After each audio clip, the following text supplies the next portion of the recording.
Merci de faire confiance au journal de la ville, mesdames et messieurs. Voici les titres. La vision, défi pour l'avenir, c'est le thème international de la journée de la jeune fille célébrée ce 11 octobre 2024 en République démocratique du Congo.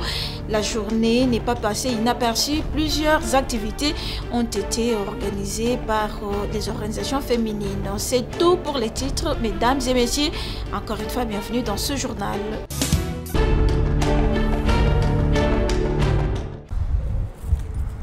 Le président de l'Assemblée nationale, le professeur Vital Kamerhe, séjourne à Paris, la capitale française, pour une visite de travail. Le jeudi 10 octobre 2024, à la tête d'une importante délégation des députés nationaux, dont les rapporteurs Jacques Joly. Le speaker de la Chambre basse du Parlement a eu un tête-à-tête avec son homologue français, Yael Braun-Pivet, au Palais de Bourbon. Plusieurs questions ont été au centre de leur entretien, notamment des questions liées à la vision stratégique commune, au partenariat rénové dans les domaines économiques entre les deux pays, à la nécessité d'une intervention humanitaire française au profit de la population meurtrie des Nord Kivu et de l'Ituri, ainsi que la réhabilitation des relations parlementaires et la constitution des groupes d'amitié et de travail entre les deux parlements. Tour à tour entendu le mot de bienvenue de Madame la Présidente qui a situé cette rencontre et qui a souhaité que les relations entre la République démocratique du Congo et puis particulièrement ces deux parlements s'approfondissent dans les cadres de la diplomatie parlementaire et que le Parlement français est en train de se structurer. Il y aura un groupe d'amitié qui va, n'est-ce pas, se mettre en place. Mais surtout, elle a renouvelé l'invitation du Parlement français au Parlement congolais pour assister au sommet parlementaire de la francophonie qui aura lieu au mois de juillet de l'année prochaine. Le fond de notre séance de travail a tourné d'abord sur la nécessité de construire un partenariat stratégique entre la France et la République démocratique du Congo. Pour le président de l'Assemblée nationale, le peuple congolais ne sent pas suffisamment l'appui de la France pour un pays le plus important de la francophonie. Sur le plan de l'implication de la France dans la dynamique de la gouvernance économique, de relations diplomatiques, la France doit améliorer. Ça passe notamment par l'appui sans équilibrisme de la France à la situation qui se passe en République démocratique du Congo. La condamnation sans embâche de l'agression dont nous sommes victimes de la part du Rwanda. Le président de l'Assemblée nationale, le professeur Vital Kamerhe, a martelé sur la place de choix que doit occuper la République démocratique du Congo dans les concerts des pays francophones au regard de sa démographie en croissance permanente. Pour le président Vital Kamerhe, cette place exige une considération particulière de la France. Ainsi, il a suggéré que la partie française puisse s'impliquer dans la recherche de la paix dans la sous-région des Grands Lacs, en prenant en compte que c'est la République démocratique du Congo qui est le pays agressé et le Rwanda le pays agresseur.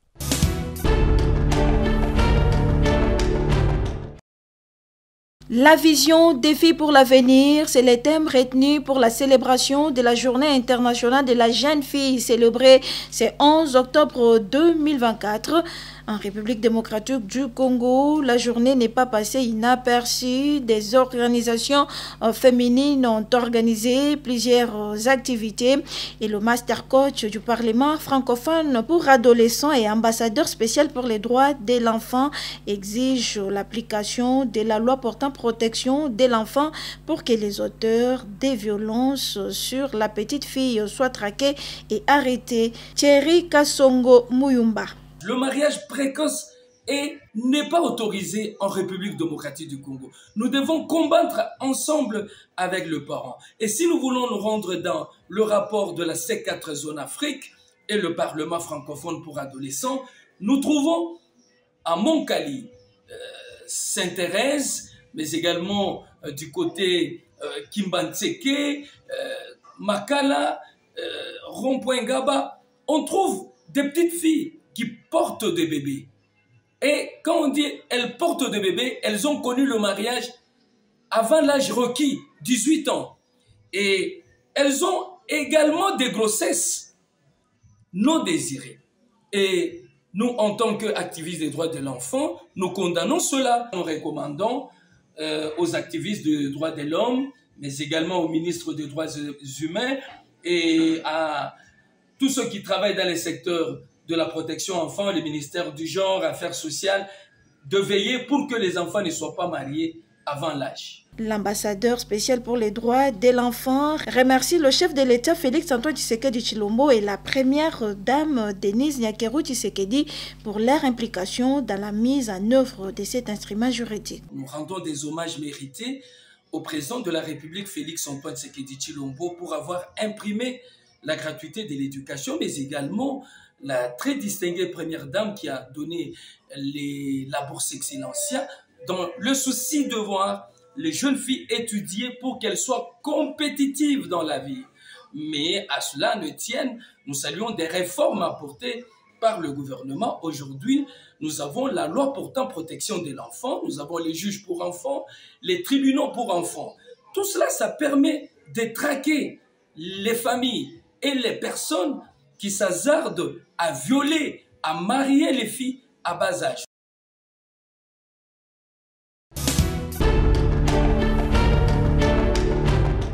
Célébration ce 10 octobre de la journée internationale de la santé mentale en République démocratique du Congo. La journée n'est pas passée inaperçue.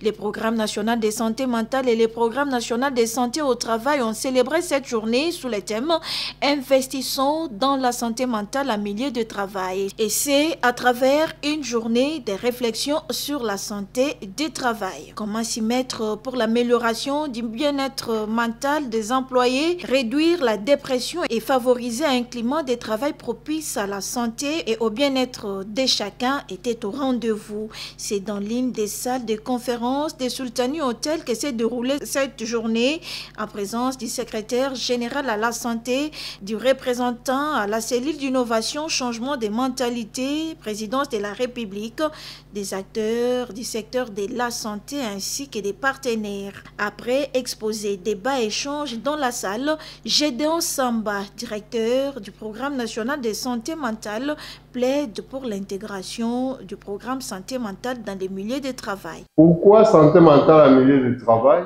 Trois principaux bénéfices. Le constat est que la plupart des problèmes de santé physique des travailleurs résulteraient d'abord des problèmes de santé mentale, dépression psychologique, qui va impacter ou se somatiser en problème de santé physique. Investir dans la santé mentale au travail, premièrement, fera booster les performances en milieu de travail, augmenter la productivité et par ricochet réduire les dépenses liées à la maladie parmi les travailleurs. D'où l'intérêt, surtout des employeurs et des employés, d'intégrer et se joindre dans nos efforts d'implémenter la santé mentale en milieu de travail. C'est le représentant du secrétaire général à la santé qui a clôturé cette journée de réflexion en ces termes. C'est à notre niveau que sont définies toutes les normes, toutes les directives, les standards, les protocoles pour pouvoir travailler dans les sens d'améliorer la santé mentale des Congolais en général, de tous les habitants de la République démocratique du Congo. Nous avons la responsabilité de pouvoir définir des politiques, des stratégies pour promouvoir la santé mentale. Un environnement de travail sain permet à chacun d'être au meilleur de sa forme. La santé mentale est tout aussi importante que la santé physique.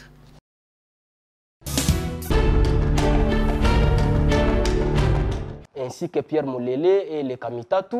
Annoncé du 12 au 13 octobre 2024, la tenue de la table ronde sur la paix et le développement de l'espace Grand Léopoldville, prévue en Kamba, Nouvelle-Jérusalem, est reportée au mois de décembre, annonce faite par les comités directeurs de l'ASBEL Nouvelle Vision de Grand Léopoldville, dirigé par Faustin Bimitsa Kinkoufi, au cours d'un point de presse tenu ce vendredi 11 octobre 2024 à son siège à Kinshasa. Ce report fait suite au calendrier de l'église kimbanguiste. Suite au calendrier de l'église kimbanguiste, ainsi qu'à l'agenda de sa divinité, Papa Simon Kimbangu Kiangani, chef spirituel et représentant de l'église kimbanguiste. La NVGL annonce les reports de la table ronde sur la paix et le développement prévu en Kamba en date du samedi 12 et dimanche 13 octobre 2024 au mois de décembre 2024. Pour les grands visionnaires de l'espace, Grand Léopoldville, Faustin Bimitia Kinkoufi, seul Papa Simon Kimbangu reste la voie inévitable pour les décollages du Congo et de l'Afrique. Raison de leur récente visite en Kamba pour solliciter les parrainages de cette table ronde qui réunira les fils et filles de Grand Léopoldville autour de sa divinité Papa Simon Kimbangu Kiangani. Nous pensons que partant de ce qui précède, dans l'unité et la promotion des valeurs culturelles, la solution de la paix et du développement de notre pays viendront de l'espace Léopoldville. À ce jour, Papa Simon Kimbangu reste la voie inévitable pour le décollage du Congo et de l'Afrique. À titre de rappel, la table ronde sur la paix et le développement de la Grande Léopoldville qui sera organisée par la NVGL a pour objectif de promouvoir l'unité et le bien vivre ensemble parmi les filles et fils de la Grande Léopoldville, identifier les opportunités à court, à moyen et long terme pour le développement de l'espace Léopoldville, valoriser et vulgariser les cultures de l'espace Léopoldville dans leur diversité respective, notamment l'écriture africaine Mandombe. Réconcilier les figures emblématiques de l'espace Léopoldville, Simon Kimbangu, Joseph Kasavubu, Antoine Gizenga, Pierre Moulele, Daniel Kanza avec l'histoire présente de notre pays. Vous avez répondu à la question de Jacques, que vous n'êtes pas sectaire.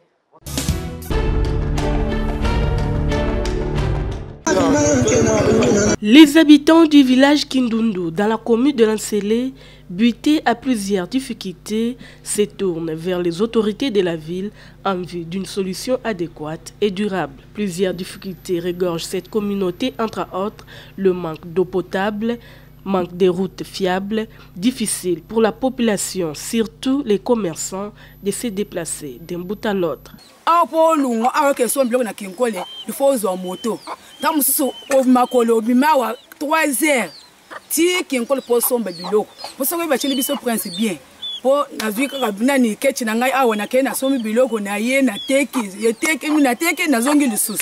Malgré la gratuité de l'enseignement de base, les enfants du village Kindundu étudient vraiment dans des conditions précaires. En babouche, aux pieds nus, ces élèves étudient dans une petite salle de classe construite en tôle, utilisant les bambous comme banc de classe.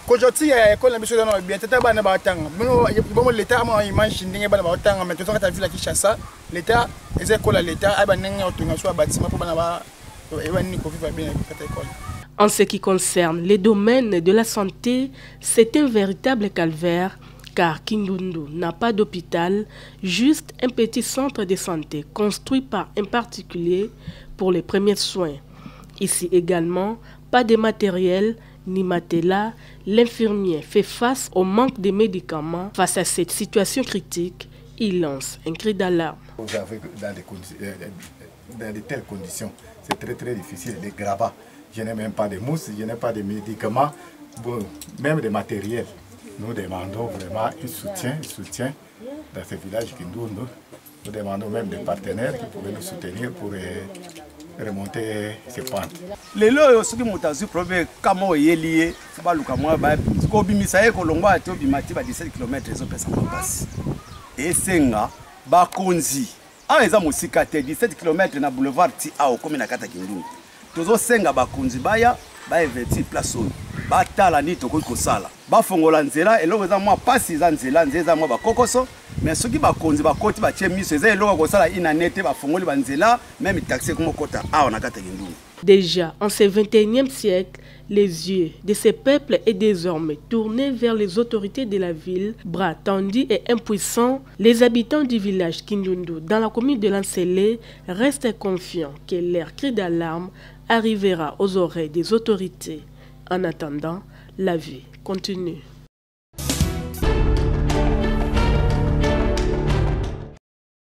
Victoire de la République démocratique du Congo sur la Tanzanie ce jeudi 10 octobre 2024 au stade des Martyrs de la Pentecôte, un match comptant pour la 3e journée du groupe H des éliminatoires de la Coupe d'Afrique des Nations 2025. L'unique but des Léopards a été marqué par le capitaine Chancel Mbemba à la 54e minute de jeu. On va chercher à s'ouvrir et probablement laisser des espaces derrière. C'est pour cela qu'on aime le football, c'est pour cela qu'on... Avec cette victoire, la RDC concède la première place avec 9 points, suivi de la Tanzanie 4 points, Éthiopie 1 point et Guinée 0 point. Le match retour entre les Léopards de la RDC et les Kilimanjaro Stars de la Tanzanie est prévu pour la semaine prochaine.